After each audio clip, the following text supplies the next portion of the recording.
This video is a review of the new Medik8 C-Tetra Advanced 20% Vitamin C Gel Serum. But it's not only that, it's also about why if you read 20% vitamin C on the label, you should take a closer look, because you really need to know what you get before you purchase. Because 20% tetrahexyldecyl ascorbate is not the same as 20% L-ascorbic acid. And if you are someone with sensitive skin or someone that has been struggling with vitamin C for all their life, this difference could be what makes or breaks it. So today we'll talk about the difference, about how this one behaves on the skin, how it fits into a regular morning routine, so you have all the information you need to decide if this is one worth buying for you. Welcome back to my channel. I'm Dr. Anne, a medical doctor here to teach you how to best take care of your skin and general well-being. The claims are regular vitamin C claims: brighten the skin, protect against free radicals and pollution,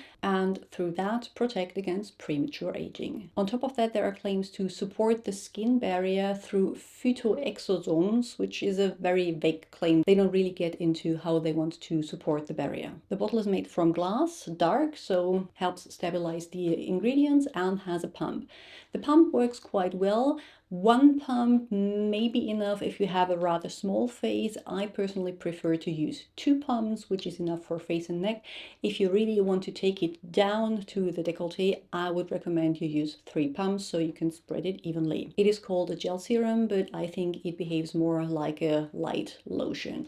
It is really easy to spread. There is absolutely no tackiness and has a beautiful, delicious scent. Smells like, I think, lemon meringue or something like that. Now you can use vitamin C both morning and night. This one is recommended for morning use, and this is where I usually put my vitamin C as well. But in this case, as this contains 20% tetrahexyldecyl ascorbate as opposed to 20% L-ascorbic acid, it is not quite as important where you put it, because L-ascorbic acid is quite reactive, so you have to be careful what you pair it with and give it time to absorb so it doesn't react with other things. On top of that, you should not pair it with other potentially irritating ingredients, because the low pH it needs. Tetrahexyldecyl ascorbate, on the other hand, is much more stable. It's a stabilized vitamin C derivative, so you don't have to wait as long, you don't have to be as careful, and as it doesn't need such a low pH, it does not have the same irritation potential that L-ascorbic acid has. So put it wherever you want to. You could probably pair it with your exfoliants, with everything else. I've tried it with different other products I have in my routine, and it worked well with everything. There was no weird slipping around, no tackiness, no pilling, no matter which sunscreen or moisturizer I used it with. Now, I have used it daily, 1, sometimes 2 pumps for about 3 months, and I reckon I have about, I don't know, 3 weeks left.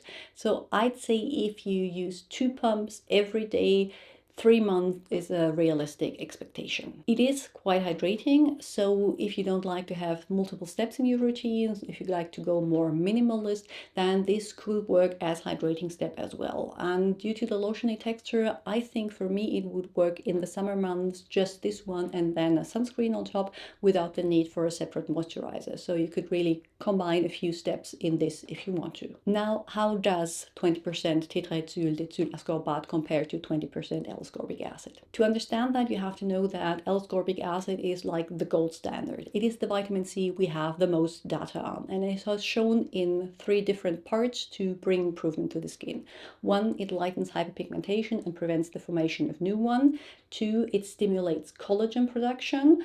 And 3, it is very good as antioxidant, so catching up free radicals, so it helps protect the skin from environmental damage like UV radiation, pollution, stress, everything that is thrown at your skin throughout the day. The problem with it is that it is quite unstable, so it needs a lot of work to stay stable enough in a skincare product so it actually gets onto your skin and isn't all broken down when you open the bottle.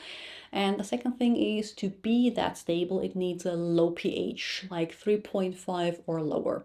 And that can be irritating for the skin because it is below the skin's ideal pH. To make up for these disadvantages, there were derivatives formulated. There are quite a few of them, and some of them show promising results. One of them is tetrahexyldecyl ascorbate. Contrary to ascorbic acid, tetrahexyldecyl ascorbate is oil soluble, which means it has an easier time penetrating the skin than the water soluble regular vitamin C. The downside with these derivatives, because they have few advantages, they are more stable, easier to formulate with, and they don't require such a low pH, so they are less irritating for people, is that we just don't know as much about them as we know about L-ascorbic acid. We have quite a bit of in vivo data, so data taken on actual humans, and we usually just have in vitro data on the derivatives.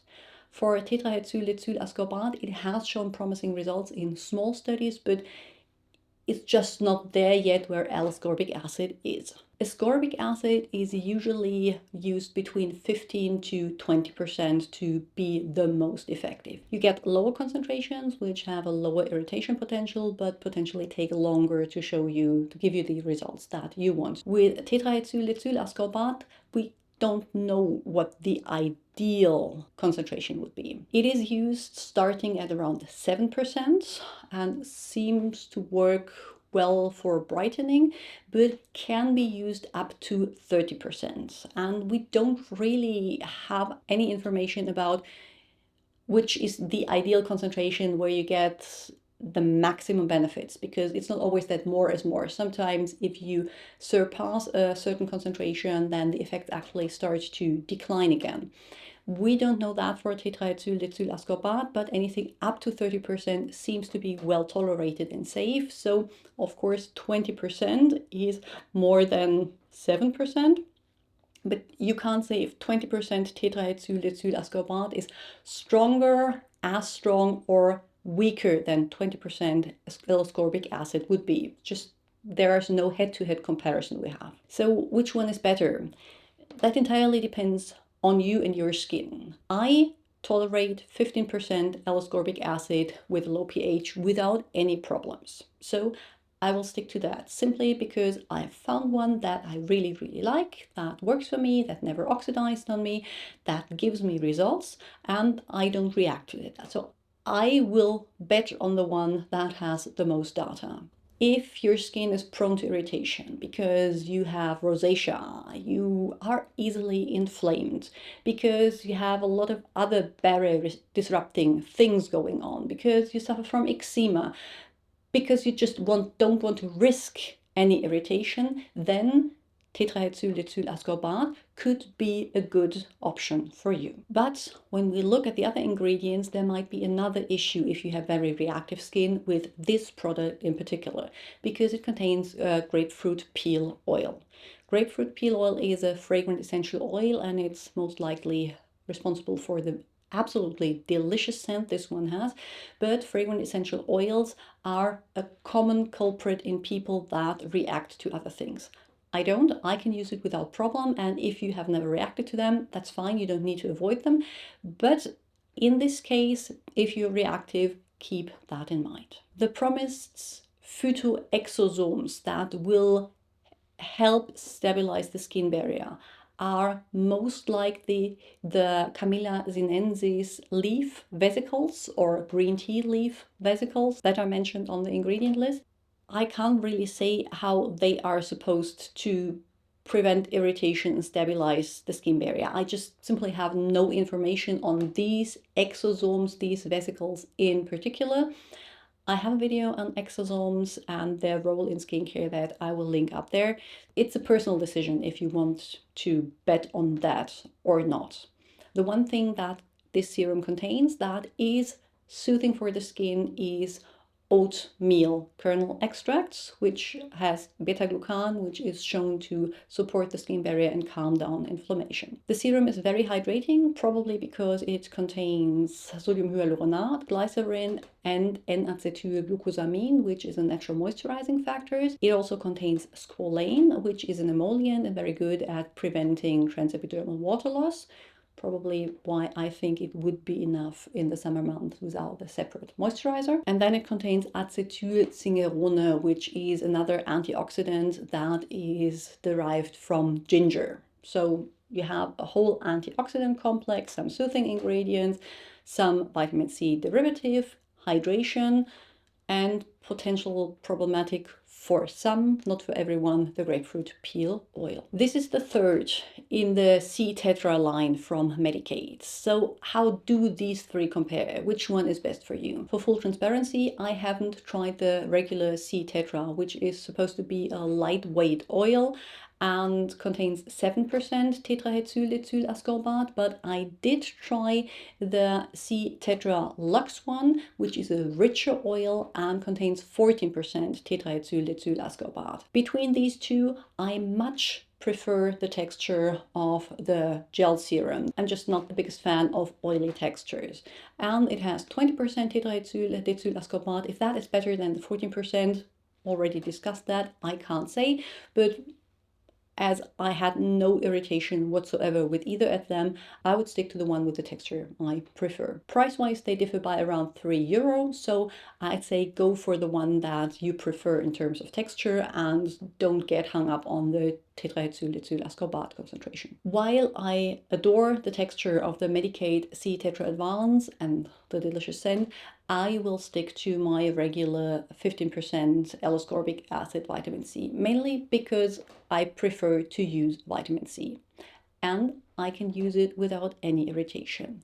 If your skin is prone to irritation, if your skin reacts to regular vitamin C, tetrahexyldecyl ascorbate, which is used in this one, can be a good alternative, but you have to keep in mind that it also contains grapefruit essential oil, which again might be a deal breaker. If you don't react to fragrant essential oils, I think this is a beautiful one because of the lightweight lotiony texture, the fact that it's non-sticky, the fact that it absorbs quickly, works well with everything I paired it with for those that have more mature, sensitive skin. And if you enjoyed this video, you will most likely enjoy the ones linked on the screen here. Check out the description box for everything else I have to offer, and I'll see you very soon with another one.